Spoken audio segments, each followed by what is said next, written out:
Hello viewers, welcome to News Beyond Headlines. This is a program that we bring to you leaders, policymakers, and more so leaders who are making difference in this country. And today we're privileged to host one of the members of parliament, first time member of parliament, that is Kabuchai constituency. We're talking about Majimbo, Kalasinga. Karibu sana mheshimiwa. Asante sana. Hebu tuambie safari penye umetoka juzi, what was it all about? Juzi nimetoka Johannesburg. Nina shiriki kwa bunge mbili. Bunge la kwanza ni bunge la Kenya ambao ni National Assembly. Then the second parliament ni bunge la African Union, AU. Inaitwa, najua tukiwa na AU has three arms. Tuko na AU Commission, AUC. Tuko na AU Court na tuko na AU Parliament. So the AUC sits in Addis Ababa. AU Parliament sits in South Africa, Midrand. Inaitwa Pan-African Parliament. So Pan-African Parliament ni bunge ya wabunge. Sio bunge ya kupigiwa kura kwa constituency uende. Nchi za Africa, 54 countries in Africa. So long as they are in AU, hamjapewa sanctions na AU, kila country inatoa 5 MPs to join Pan-African Parliament. So you can see 5 MPs times 54 countries. In the real sense, supposed to be around 250 MPs. Lakini hatuko 250 MPs in South Africa. Kwa sababu kuna those countries ambayo siko na war. Whenever you have a coup in your country, sanctions munatolewa. So those MPs cannot be. Whenever we have issues to do with the sometimes even countries can reject to join. But in Pan-African Parliament, therefore, in Kenya tuko wabunge watano. 3 MPs and 2 senators. Mimi Majimbo Kalasinga, tuko na Esther Mudhoni Pasaris, women rep wa Nairobi. Tuko na Rahab Mukami, women MP wa Nyeri. Na tuko na senators wawili ambaye mmoja ni Professor Margaret Kamar, nominated senator, na Honorable Danson Mungatana. So we're 5. So like which year did you decide this is the time I want to join politics? Now politics came after I had worked for 2 years. Okay. Yeah, for 2-3 years. So tell us this journey of your politics. The journey of politics is when I got a job in Nakuru now, after Egerton. Which year now? That was 1999. Oh, okay. I worked 99, 2000. When it got to 2002, Wamola kijana, Mwai Kibaki and Ngilu were coming for a rally in Nakuru Afra Stadium. So I went there to watch, because actually I had in the university I was running politics also as well. We were supporting the Ford by that time. Mokisa Kitui, Wamola Kijana, Wenime Captain, Munyasya, Kombo, those were. So when we were about to do the 2002, Wamola came. Then Wamola gave me some assignment to go and mobilize people in Nakuru. After that, I spoke to him. We came to Busia, we came to Kakamega. I was at the center of NAC. I was elected the NAC Youth Congress chairperson national. So that's when I picked politics. Was it in 1999? 2002. 2002. Okay. So after that, then I got a job with Nzoia Sugar Company now as a process engineer. After that, I didn't fully go into politics from that time. So when I was in Nzoia, I worked for 5 years. 5 or 6 years. When it came to the election time in 2012, I chose to resign from now on Nzoia Sugar to come and run for Kabuchai constituency. I lost badly. I lost terribly badly. Terribly badly? How many votes did you get? You know, I just came from job to run. I got 420 votes. 420? 420. Okay. The first person alikuwa Mheshimiwa James Lusweti Mukwe. Number 2 alikuwa Philip Mukui. Number 3 alikuwa Mheshimiwa Pangana. We came like that up to my vote of 420. I got shocked. Now I don't have a job. My family is here. I need to feed it. Things got rough for me, but I never gave up. I still remained to the ground. When it came the next election of that is 2017, I again ran as a candidate, as a Jubilee candidate. Again, it's the same cousin. He trounced me. The first one you ran on which party? I ran on BAS, APK, Alliance Part of Kenya, for Yakretu Murungi. Oh, yeah. Yes. Oh, yeah. So the second time I ran on Jubilee, I was Ruto's and Uhuru's candidate. I lost it. We lost with Lusaka. Lusaka was governor. Excuse me. So when we lost that election, 2017, I was never appointed anywhere. I saw my friends getting appointments as directors, where. I was left, I suffered at home. I even wanted to become just a director in Zoya Sugar. Just one of the directors. I wasn't given. So while at home, I learned how to work with area MP now. My cousin, we worked together, we could move together, go around, do some things. But now later on, he got sick. He got sick for long. Then he was sending me for funerals. Please represent me there, run there for me, do there for me. When he could get some little time, he would tell people that this man is good. This is a good man. So the people of Kapchai started buying me. So when we lost him during the COVID, when we lost my area member of parliament, people decided that they want to elect me. So the party, the Fort Kenya party now had lost a person. So Fort Kenya came for me. I joined it with open hands, and then we ran well. I won the election of Fort Kenya. And then when I won the election, people wanted to know who is this Majimbo. Then I had to come with low-hanging fruits to pluck them directly for the people. Those 2 years, that was bursary for the students. Oh, wow. I did it. I had to go in for the best methods to give our people the bursary. And projects, and a bus for schools. And then when we came to the general election, I also won with the landslide. You know, I don't brag, but I'm the only member of parliament who got to parliament with 90% of the votes cast during the general election. I got 8,000 votes, and my second person got 2,000 votes. You see? So when you do all the summations, I ran 90%. Even in parliament, when you check the records, I'm the only person with the Kashagwa. Kashagwa also had a very good rate when he came to the house as MP, not as DP. Okay, so those are things, that's how I got it. What is this something that you're doing in Kabuchai that other members of parliament are not doing in their constituencies? One, parliament runs from Tuesday, Wednesday, and Thursdays. Those are the days you can only be Nairobi. The rest of the days, go to the ground. When you're on the ground, you will listen to the people. They will tell you their problems, smaller problems. You know, when you are a member of parliament, you must not learn how to do big things. Learn how to do small things in a big way. That is the issue. So when you're on the ground, you will hear the smallest complaint of the people. You will work with them. That is one. You must be on the ground. Politics is about interaction. If you're not interacting with the people, if there is any disconnect with you and the people, count it done. You are not with them.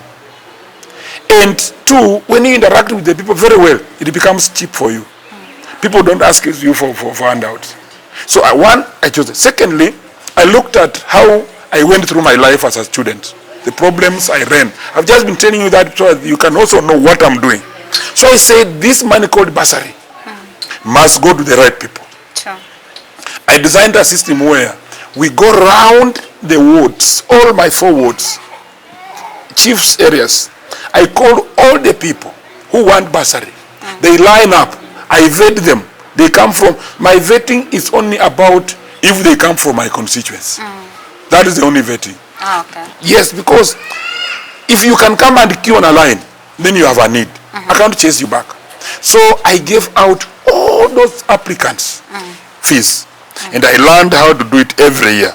That has been one. 2, schools that have no school buses, I've tried and I had to finish them. 3, issues to do with legislation in parliament. Something that is wrong if you want your people to like you, something that's wrong on the floor of the house, call it wrong. Don't call it yes when it's a no. That's when you got the 2023 finance bill. Being a member of parliament of Fort Kenya, being the member of parliament for the Speaker of the National Assembly because he votes for me. Yes. And you're in the same party? In the same party. He's my party leader. I come from his constituency. He has a vote for, because he voted for me in the Mahele primary. You know, being in Kenya Kwanza, but the finance bill of 2023 has come. My people have told me go and vote no. Yes. Now I have to choose between two bosses.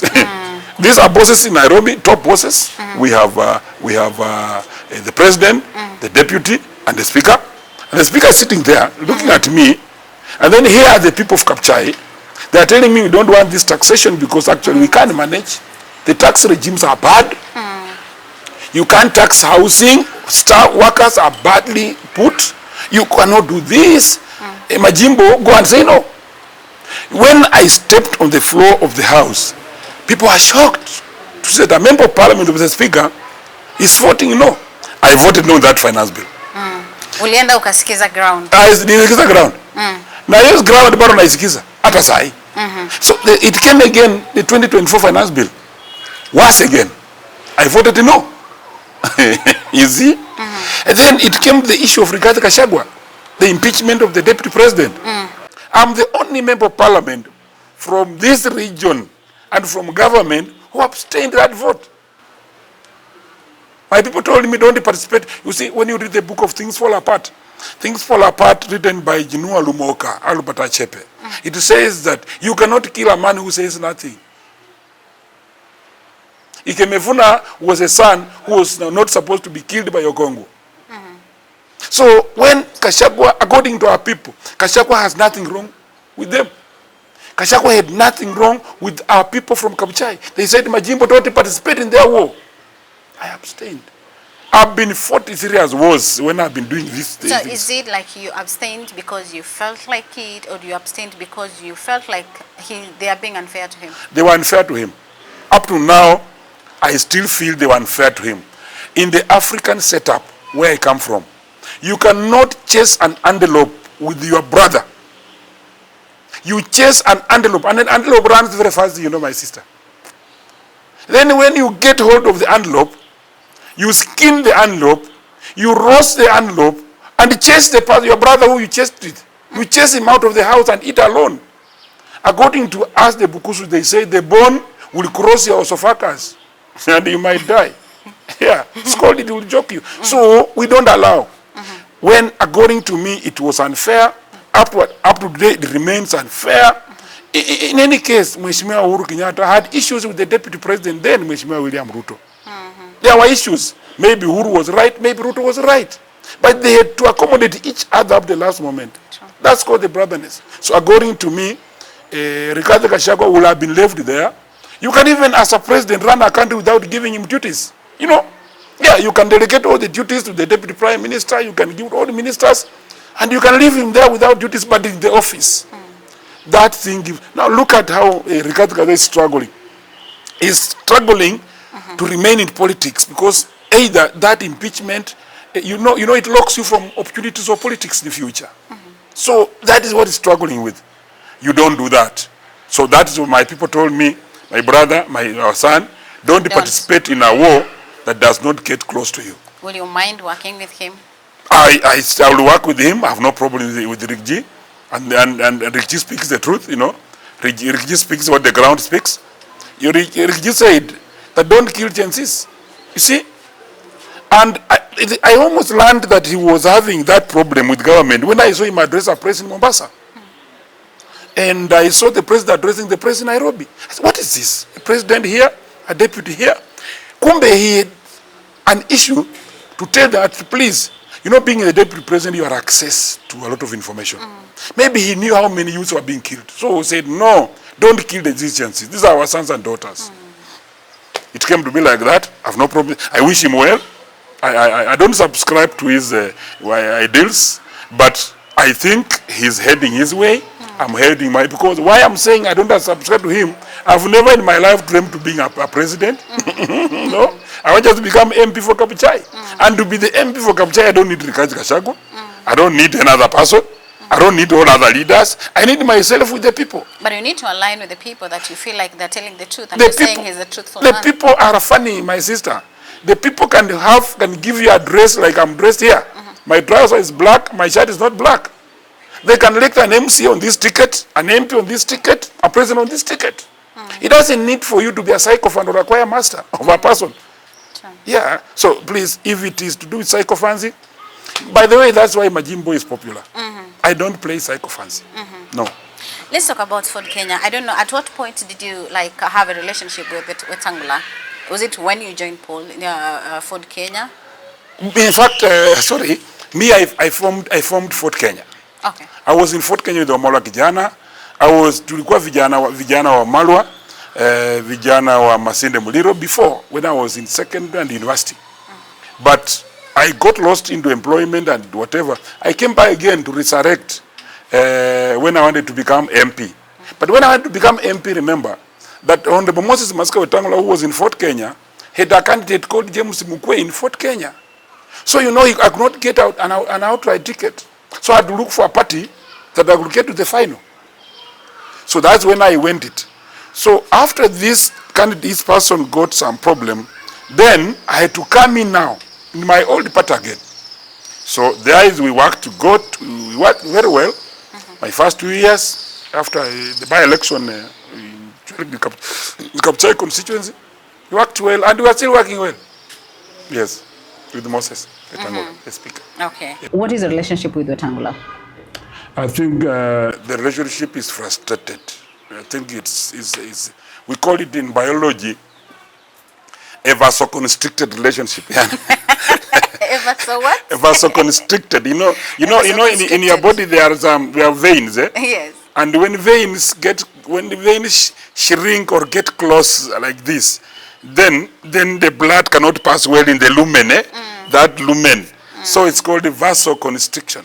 I think the relationship is vasoconstricted, and I think it's because of we school in different thoughts in terms of how we relate with the people. Maybe what he wants is government, and the government is about the president, it's about the minister, it's about him.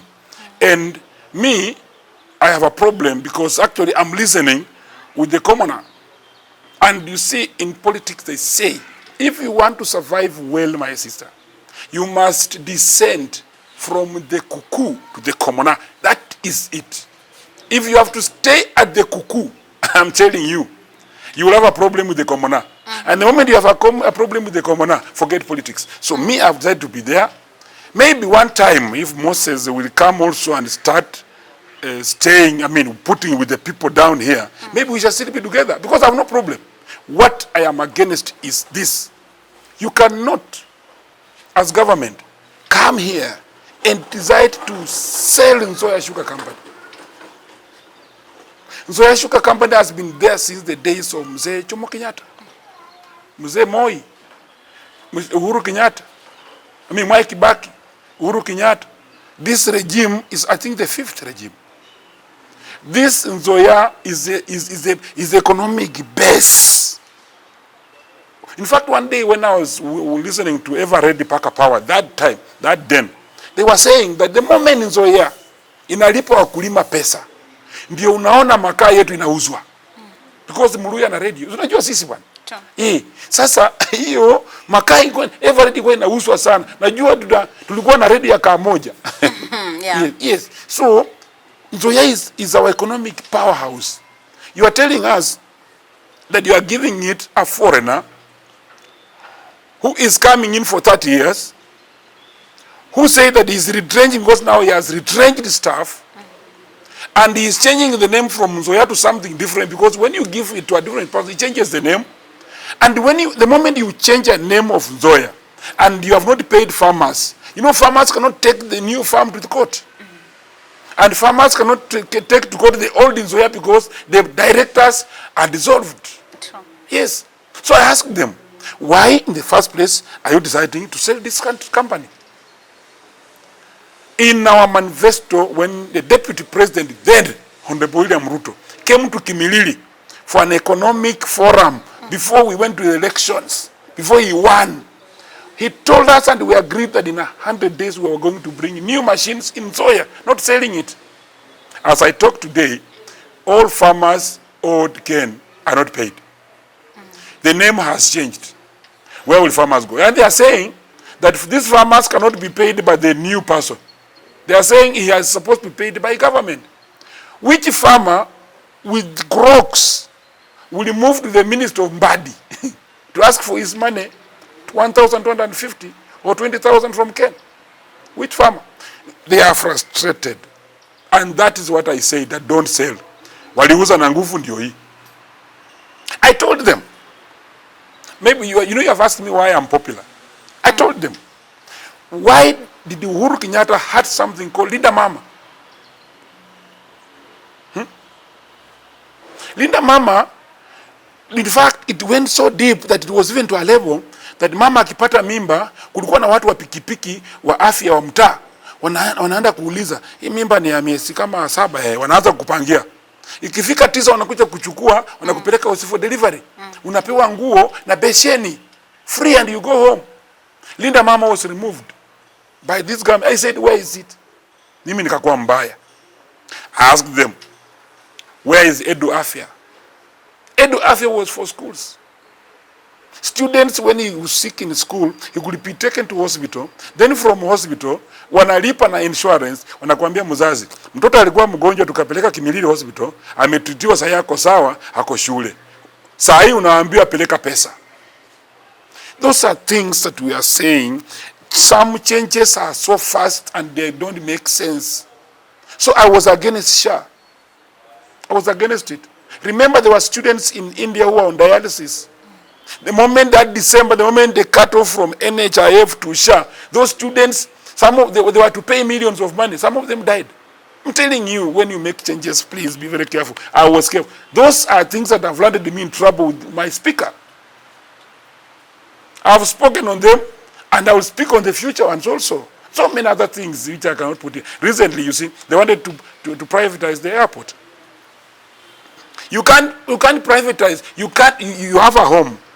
You cannot say my home is this one, but nataka kupeana contract mtu mwenye ako na njia ya kuleta kwangu mtu akuwe na gate ashike contract na akikufungia. Those are things that we don't allow. Government must have its own heritage. KICC is our landmark. When you go to US, like I was in Spain, where my son, you know, my son is 12 years and he plays football in Spain, Barcelona. He plays in Barcelona. Yeah, and he's a very good footballer. He's 12 and he's a captain of a team. So I went there to check on him. And when I was there, I saw a very good photograph of KICC for Nairobi. So Nairobi is known for KICC. Here is a country that wants, a government that wants to privatize it. Supposing I take it as a private owner, I change it instruct everything, and then I want to make it a different thing, we lose the heritage. Those are things that we cannot hurry up. When I say that is wrong, mimi Majimbo ni mbaya. I don't think I'm bad. But my eyes are on my target, and my target are the voters of Kapchai, and so many other things, my sister. So your stand is missing you in quote in quotes. My stand is making my relationship reduce, and it is making my life very easy with the voters. There are two different things. What about the head of state? Because the reason I'm asking is because you're a member of parliament aligned to Kenya Kwanza. Yes. And a whole lot of people actually, they expect those people in Kenya Kwanza to be, you know, doing exactly what the government wants and supporting the government's agendas and initiatives. But it happens that you're the opposite. Exactly. Let me surprise you. When we voted no on the finance bill of 2024, I was among those who voted no. And those members of parliament who voted yes in Kenya Kwanza took the law to State House. Mheshimiwa William Ruto called them and said, I'm not assigning this one. Then they clapped again. Are you using your head? You know, there is a difference between using your head and someone borrowing your head. You know, someone can borrow your head. He uses it the way he wants. Then he returns to you in the evening. That is not the way Majimbo should behave. You see, members of parliament who voted yes on the floor, some of them, their houses were burned by Gen Zs. Then when the president called them and said, this is a bad law, I don't want to agree with it, so I don't assent to this. Then they clapped again. Then you members, why were you passing the bad law? So the president rejects in your eyes. That is the first thing. So I'm trying to say that, and you have raised a very serious statement that actually, why am I in Kenya Kwanza and I'm behaving like not with the rest? The opposition. Yeah. I want to tell you something. That the moment the party is only good for you to use and get in parliament, the moment you get in parliament, you start checking government. That is the purpose of the parliament. By the way, regardless of where you are, you must check this government. Because now, let me ask a question. For example, if you have a government that tries to believe Uhuru.Raila brought free examination fees for Form 4 and Class 8. Now this government is not budgeting for exams. I said, what is this? So those are things we must correct. And when you correct this government, the president must be happy because you are assisting him lead people and then be re-elected. But I know, I know very well that the president knows what I'm doing. Because even him, he was critical on issues when he was in government. Very critical. Even my brother, the party leader Moses Wetangula, when he was in NASA, when he was there with CORD, you know what they did, what he told us. You know we can't have double speak. I'm just borrowing. I'm just reading from the books that they wrote. You know, yes, they wrote these books for us. You have to be honest to your people. And and tomorrow, if they do something very good, I'll vote yes. Yes. But if something comes again wrong on the floor, I'll vote no. You know, I'm a member of parliament who has, for one time, I think I was denied to enter State House with the other members of parliament of Kenya Kwanza. And I was turned away from the gate. I said, oh, Kumbe, we have got this far. So what had happened? Okay, they had called the members of parliament of Western region. They were going to have some discussion in State House.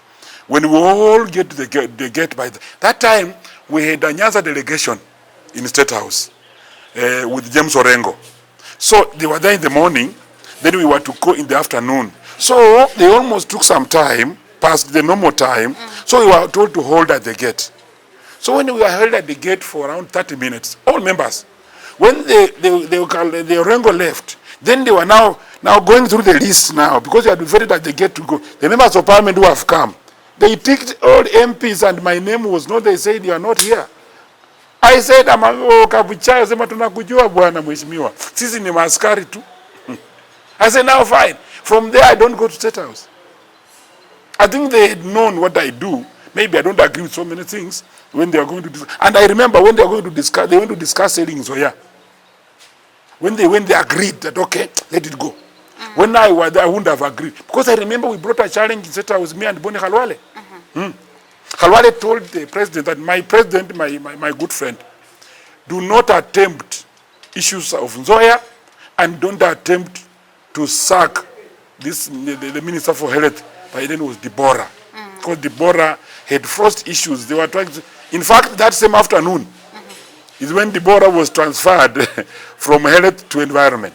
I think she was on a high exit, but Mheshimiwa Khalwale told the president right there that please, we don't want you to touch on this. So some of the things we say outside here, get to them. So since then you said you've never stepped. From there, they have been going several, not even step there. When they invite, I never get their invite on my phone. So when was the last time you were at State House? I think a year ago. A year ago? Yes. Despite you being a Kenya Kwanza affiliate or member of parliament, you don't go to I don't go, but I'm comfortable. I don't go. You see, you can't, when you go there, you discuss issues, but the only advantage you get there out with is 100,000. You know, you see, it does, a member of parliament is not that cheap. Oh, so members of parliament are invited instead of 100. Okay, fine. I don't want to go past that. Okay. But a member of parliament should not be that cheap. Okay. And that is why actually I was asking what is your relationship with the head of state, because now even being denied access to State House, then that means a lot. You know he's a busy man. I've not called him the last 1 year. I think I will try a call today after this. See if he can pick, because actually he has been my friend, by the way. He has been my friend. William has been my friend for long. In fact, during the campaigns, he really supported me. I just want to salute him for the support he gave me. But after I got into office, I think I got preoccupied by the issues of the Kapchai. And maybe the issue of Kapchai does not agree with what they are doing. That is the only difference, my sister. Okay. So, Mheshimiwa, I want to know, because you've touched on a number of things that the government, or rather the then Deputy President, when he had the economic forum here, he pledged he will do, he didn't do, including Nzoia and all that. So do you think he literally betrayed Western Kenya? Economically betrayed, and it is becoming politically toxic. Okay. It's becoming politically toxic. It's getting in the people very quickly. And people, we have the acceptability rate of my president. The toxicity that you're talking about is from the head of state? Yeah, it's from what they not. You see, when you talk of government, we talk of the head of state and the ministers and what they do. Yeah.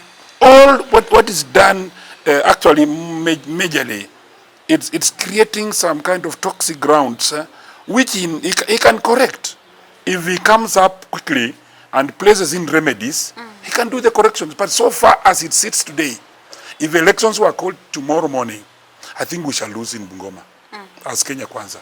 That's why I don't want to associate myself with losing. I would rather stick where I can win the election. By the way, it does not matter how you win an election. It matters that you are in parliament. So your people must support you. Yeah. So that is there are issues so far, and this issue of using state machineries to frustrate those who speak the truth should stop. Saying that you don't want to stick with a place where you're going to lose, does it mean that you're on exit plan? I think I'm not on an exit. I think exit from where? Because already come and exit. No, I just want to know, because you said you don't want to stay where you're losing. So where are you losing and where are you going? But actually from what I've talked to you, yes. Then I exited long time ago. I'm just away. Because if my people exit, why should I sit there? Yeah. So exiting where? I'm just with them. You are not with the government. You're not supporting Kenya Kwanza, so you're not with the Kenya Kwanza. You know, a member of parliament is not government. Ah, okay. Yeah. Unless, if you are a member of parliament and you are in government, then you are a sycophant. Ford Kenya is an affiliate party of this government. Correct. Ford Kenya, as an affiliate party, the top echelon of Ford Kenya can join the government because it's a state, is now the head of legislature. But every part is distributed. The members of parliament of Fort Kenya are supposed to stand with the people on the floor of the house, defend the poor. You see what? Defend the overtaxation, defend the poor tax regime. You see? That is our work. So, when you are, in fact, nowadays, in parliament you can sit either side. You can either sit this side or this side. We don't have opposition side and government side. Because a member of parliament is supposed to oversight government. That is not what we are seeing in the National Assembly. We're seeing something different. And of course, you've talked about some of the scenarios. You've seen the sycophancy playing around, you know, like, and the next thing, they pass this law, and the next thing they are celebrating because the government and the president is not ascending to it. But I want to ask you this, especially for Fort Kenya, do you believe, or do you see from where you sit, that we have two factions in Fort Kenya? No. In Fort Kenya, we have only a party, Fort Kenya, but maybe I don't agree with the ideals. That's the only difference. Is it just you in Fort Kenya, or other members also feel the same? I don't know. I can't speak for Chikati. I can't speak for Makali. I can't speak for Majimbo Kalasinga, unfortunately. But for myself, there are things I don't agree with. Muhesh, a lot of people actually look at you as a rebel in Fort Kenya. Do you believe that you have two factions in Fort Kenya? No, we don't have two factions. I was just speaking something that, let's just look at the definition of the word Ford. Ford was designed by Jaramogi, Masinde Muliro, Ndenge, Bamariz, Paul Mwite, all those guys, Raila Odinga, you know, Mokhisa Kitui, John Barasa Munyasia. You know, the word Ford means Forum of the Restoration of Democracy. It means at some time democracy was lost. Yeah. So this is a forum that you restore the democracy. Yeah. That the democratic space of the people down here is got in how they are employed, the workers of Nzoia, how SHA is mistreating them. You see, how we have a problem of Linda Mama, they have their rights. So Ford must talk, must be a voice of these voiceless. Unless Ford has joined government and changed its definition, then we define it differently. And then I want to be told what is now the definition of Ford. Actually, Ford Kenya must stand with the people. And that's why when you are hearing people like Paul Mwite, Denge, Joja Nyon, these people like Buseja Jaramogi, George IMEKATAA, these were people who are speaking the people's voice. And exactly I'm speaking what they were saying. Bring the clips of George IMEKATAA, Omola Kijana, Mukisa Kitui. Then see what I'm saying. I'm telling you, this is the direction of Ford Kenya. Unless we can't change meaning when we get to government. We can't change meaning. And my people, you cannot say that we are in government, can my child go to school without fees? They will not agree. We must have a better economy for me as a Fort Kenya member of parliament or a Fort Kenya member on the ground to get fees and take a child to school. You can't say we are in government today, so you walk in the supermarket, you pick sugar and flour, and then you don't pay. No. Life must continue in its space. So a political party does not dictate and must not dictate the reason for parliament, which was begun in Britain. Was first, there were taxation. Then people said we cannot have taxation without representation. If what I'm doing is putting me a picture of being a rebel, then be it. Be it. Because actually this is what, and I will speak it today, I spoke it yesterday, and tomorrow I'll speak it again. Actually, we must put our people first, not the government first. Mwenye anaumia from that, si ni raia.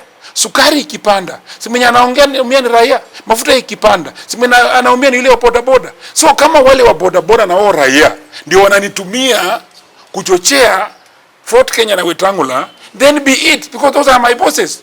I don't think someone can come from Kisii or Ronyeri to tell me go and hate Moses because he do. I cannot do that.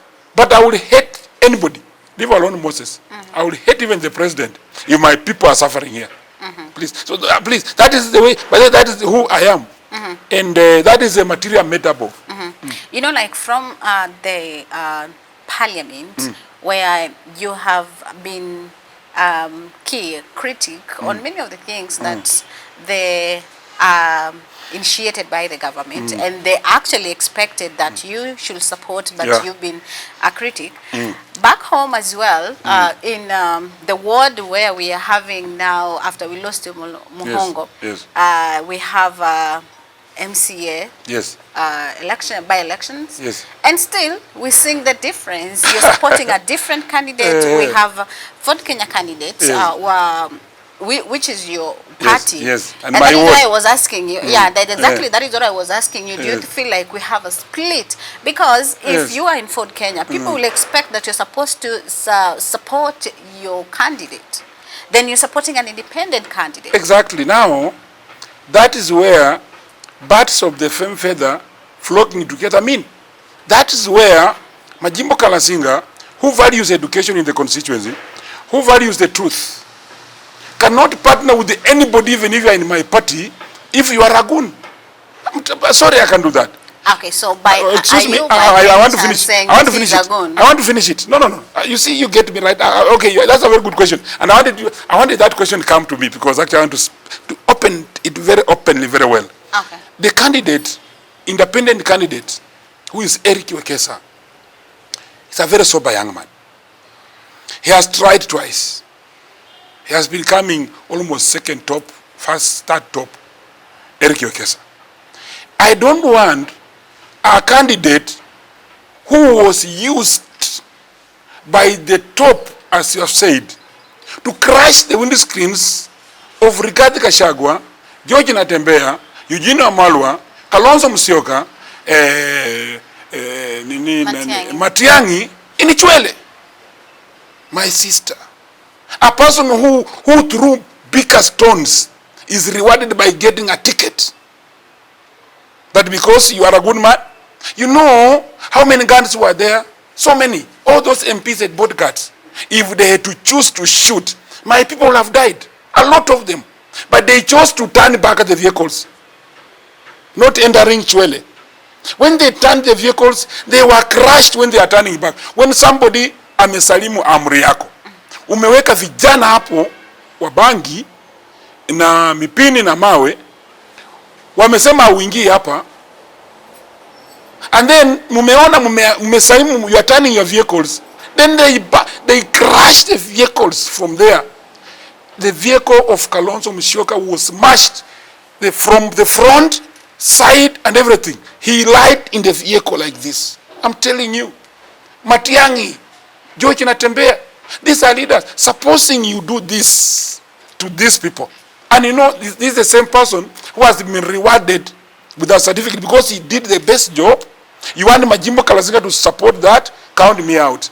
You see, if it's politics, if supporting such a person, if not supporting such a person means me putting in politics, then be it. I don't buy that politics. That is the politics of goonism. You see, I mentioned that, I had that reason. Now, I want to ask myself a second question.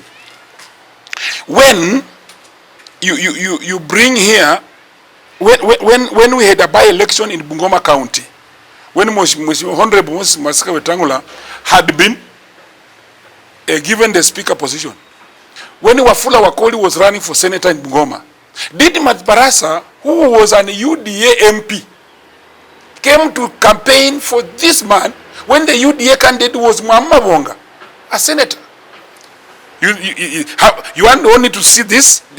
Right now as I'm talking, Honorable Boni Khalwale is a UDA senator, current. He's supporting a DAP MP in Malava, Seth Panyako. You see, these things is all over the country. It's not only Majimbo Kalasinga. And you see, I have not chosen to divide the party for Kenya and Kajole Kapchai ward. I have just supported a person who is not in the party. Yes. So that is the only thing. And I'm asking myself a question. It is the people's choice to vote. Even me, I've just proposed to him. I've just brought him. If the people will say, Eric Wekesa, thank you, my Lord. If they will say it's Vincent Maunda, thank you, my Lord. They have the power of the purse and the power of the vote. Yes. So that is where, by the way, that's where I am. And yesterday, I presented my candidate very well. I went out with him. I campaigned with him for him. He's now relaxing. You even see my voice is not well now. I think this is the best voice I have. Because yesterday, after shouting yesterday, after addressing so many rallies, and the immense, the support I got on Chwele Market, I said, wow. But also, why are you not following up the words that the speaker said in vernacular about me? I don't understand. No. Nowadays, you can interpret Kibukusu into any language. Yes. When a speaker of the National Assembly comes to call people and addresses them and tells them that an MP of Kapchai will be out of this constituency across to Uganda or across the border when we shall be holding the elections. What does that mean? Wewe ni speaker, unakuja hapo nasema atangua ngambo gani? Ngambo ya mbinguni ama ngambo ya Uganda? I have a wife in Kenya. Wanataka afanye nini na bibi yangu because ndawacha? Na mimi si nyungu eti nitapasuka. Yes. Mimi si sabuni eti nitaoshwa ishe. I'm also a man. Yes. So I'm in fact, when I had a presser recently, it was just a response. There is no single day you journalists have heard me abuse Wetangula. My word, this mouth has never. I've only been talking about issues that affect my people. I've never mentioned it. But until he mentioned me in his home, he called 500 delegates of Fort Kenya from the ward. Then he addressed them. I know he talked for long. And he said that, you see, he even abused me on how I behave on the floor of the house. Come on, he's a speaker. Let him call a point of order when I'm on the floor and tell him, Majimbo, you are wrong here. Not come and address the issues of parliament. That's not the way to go. And that's what I say. Why do you feel like your life is in danger? I think when a speaker tells you that you will move out of this constituency before the election, then that's dangerous. I think the word danger the word dangerous comes from danger. But if someone can dangerously say some words, then I'm in danger. It's just purely that. Yeah. Have you reported the matter? Yes, I've done. Where? Actually. Yes. And you see, my reporting has no intention to sue. My reporting just tells them aware. My intention is, I'm a man, I'm a political animal. I will survive. I will have my boys, I will have my team, I will live here. And if I will die, I will be buried here in Kabuchai. Yes. Is it the first time that you're having these issues with your party leader? It is not the first time. It's not. We have had issues sometime even, which I don't want to discuss here in front of the camera, yes. Okay. Yeah, we have had issues. So these are recurring issues. And they're just issues to do with what I don't believe in. Yeah. They're not issues to do with we don't share a woman. We don't share land with him. We don't share money. We don't quarrel over land.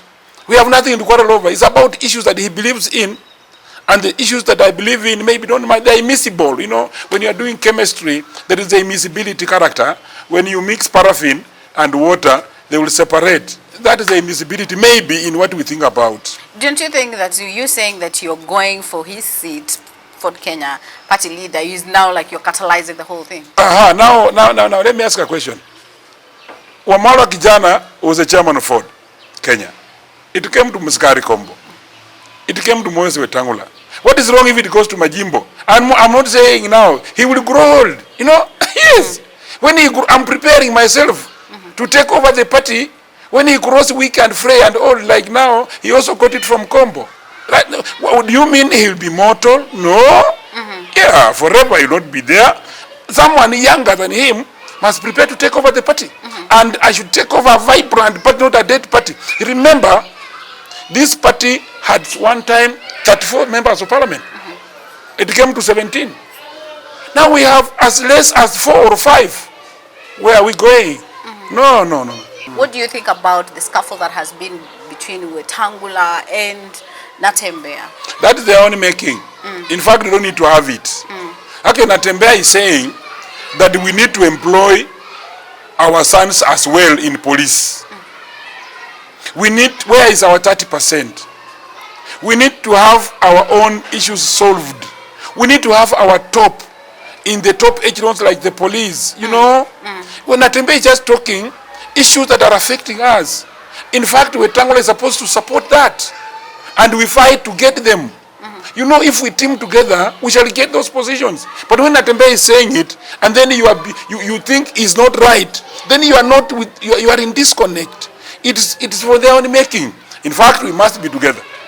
In fact, Natembeya, Wetangula, Majimbo, Mudavadi must see the president and say, now we are going for the recruiting of the police. Where is our 30%? Lori zetu ziko happy. Walikuwa wanatuambia tu the campaign. Wakati ya kurecruit, tutaleta hapa malori za jeshi. Watoto wanakuangalia meno na nini. In fact, I have a quote that one of our leaders said, hawataangalia meno, kwa sababu meno haipiki bunduki. Meno haishikangi bunduki. That clip is there. You know the media does not forgive you. It will bring you up again. So, that's what Natembeya is saying, George. And when George speaks is the fact that he's speaking, what he's speaking, even that is what Wetangula wants. But what Wetangula is seeing, or Mudavadi, or whoever is seeing in the George, he's seeing like, this man is growing. He's not seeing what he's saying. This man is emerging. Why is he emerging? You cannot frustrate an emerging force, but also, you cannot contain a growing pressure. No.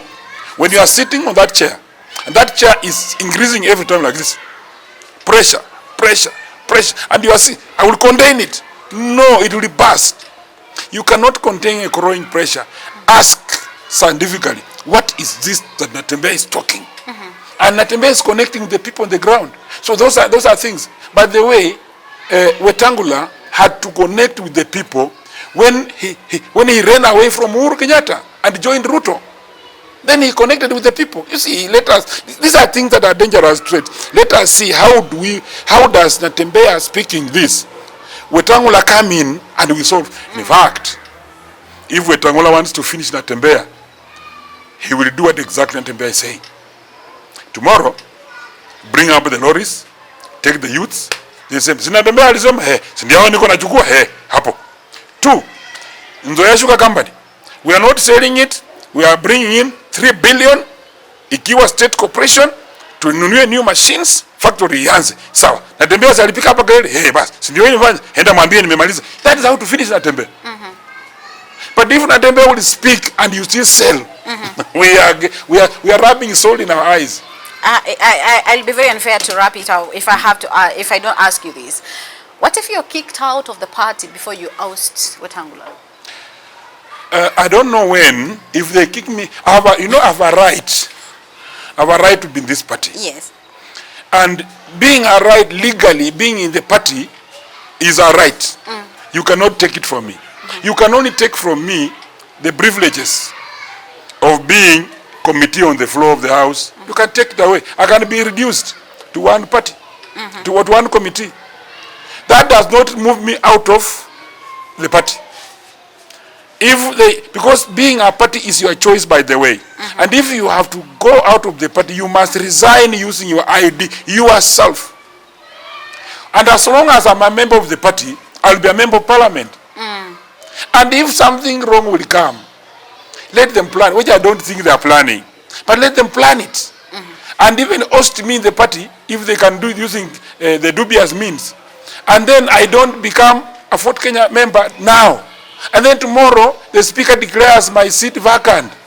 I will come and run on independent again on a by-election, and I will show them now.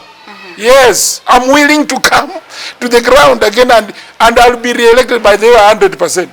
Yes, because I'm sure what I'm talking is not my words, they are people's words.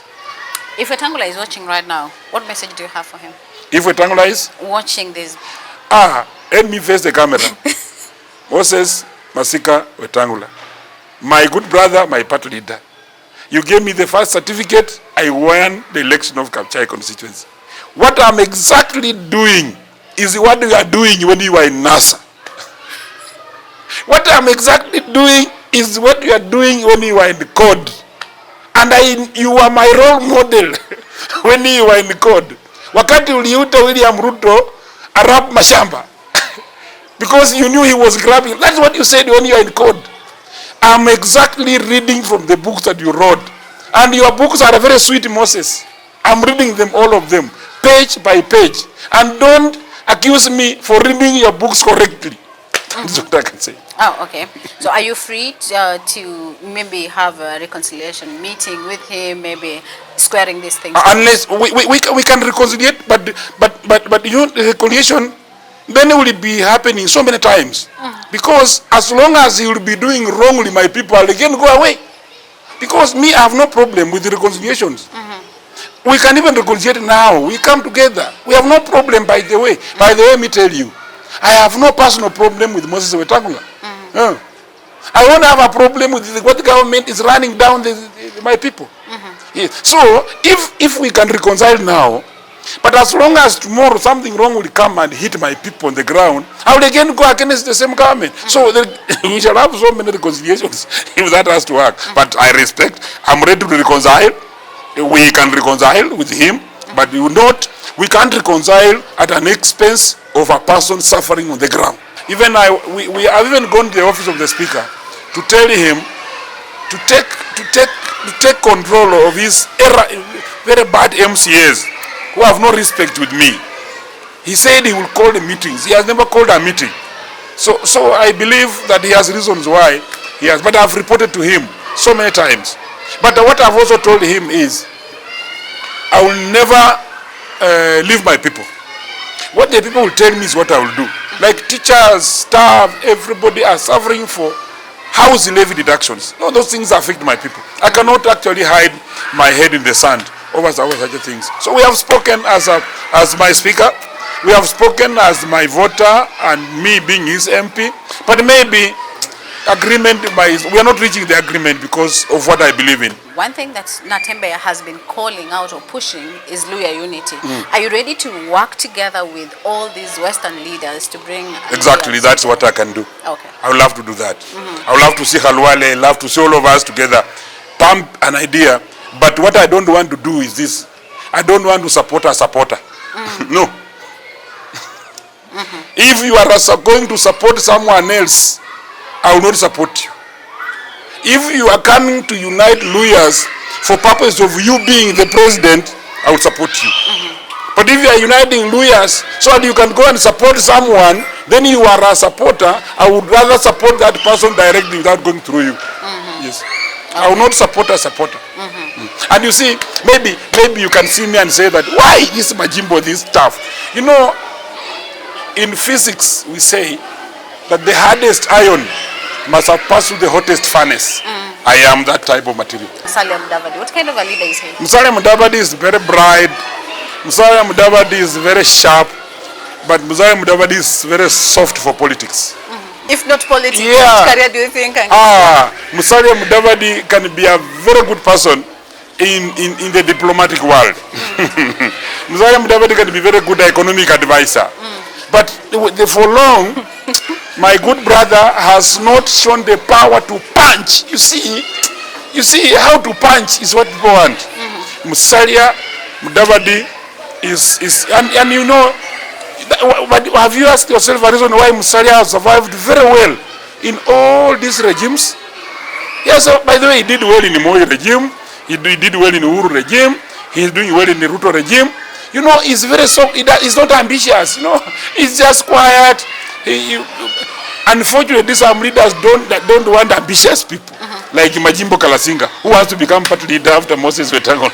You also want to be a governor and president in future? I don't have any intention of being governor.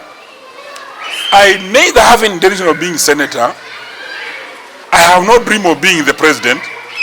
But one time, if I will season up, when people come for me, because actually I know very well, I will be lying to Kenyans that I will be going for president. Because here in Kabuchai, they understand me very well. But Taita Taveta wajui Majimbo. Pokoti huyu ni nani? Kisii na wewe ulizaliwa wapi? So unaanza pole pole, yeah, that's what I'm saying, that it's gradual. It's gradual. But for now, I want to run Kabuchai well. I want to be re-elected in Kabuchai. And then after being re-elected, then we can discuss later. But governor, not in my mind for now. Senator, not. Even president, not. I'm just in for Kabuchai. You have told us the candidate you're supporting for MCA. Governor? For governor position, you know, Bungoma governor, we have several candidates. And all of them are my friends. The first one among the list of friends, we have Wycliffe Wangamati. Wangamati is my Bakoki. Bakoki in our language means you are circumcised the same day. Even if I find Wangamati beating his wife, when I appear, he will leave. That is the respect we have. What kind of beating? Beating, physical beating. Other beating is always secret. But just physical. Now, let me use violence. But now, that is a man called Wycliffe. You know, that's you have a Koki. You are not supposed to fight, all of you. So, that is the relationship we have with him. The other one is Didmas Barasa. Didmas Barasa is my uncle. My mother and Didmas Barasa are cousins. You see? So he's my relative. And he's doing his rounds around the county. My good friend Tim Wanyonyi. Tim Wanyonyi is my voter in Kabuchai constituency. He's born and bred from Kabuchai. He just went to Nairobi for a job. But when he comes home, his father votes for me. So, he's my person. That's why I say it. And you know, he has a very good track record in Nairobi. The other candidate is Zakaria Barasa and so many others. This is how, so we are telling our people that let's move, campaigning without violence. Talk to your people. When the right time of coming, and you see each party person will be in a different political party during the elections. And when it gets 6 months the elections, then the line will be seen. Then we shall see how to go. But I will urge that all of them, let us push all of them. In fact, from here, I will call Wycliffe, we talk, I call Didmas, we speak, I call Tim, we speak Zakaria Barasa, is my friend. All of them relate to me. That is what's supposed to be. Do not be used to abuse any leader that is elected. Isi munenda kupigia rais, unaenda kumwambia nini? Aholi hamjaongea. Ya president. Sijui kama atachukua. Unaenda kumwambia. Lakini akichukua, naambia rais kwa ground tufanye namna gani juu imeanza kuchemuka. You think like Kenya Kwanza has lost a lot on the ground? We have lost almost 80%. we are remaining with 20%. And the 20% maybe there are few loyalists. Those are the ones that are remaining. But entirely, we have lost a lot, particularly the Gen Zs. The youths have gone. Bungoma gave Kenya Kwanza a lot. Yes. Yes. So you think that will happen as well? We tilted the scale here from here. You know, election was won and lost in Bungoma. So that is the problem. As we talk today, but still we have some good time. We have 2 years. To salvage the situation? Yeah, to salvage the situation. Okay. Message to Kenyans as we wrap up? Kenyans should know one thing. I will start with the Gen Zs. It's your time to take your vote. We are registering votes. I am seeing the speed at which registration is going on.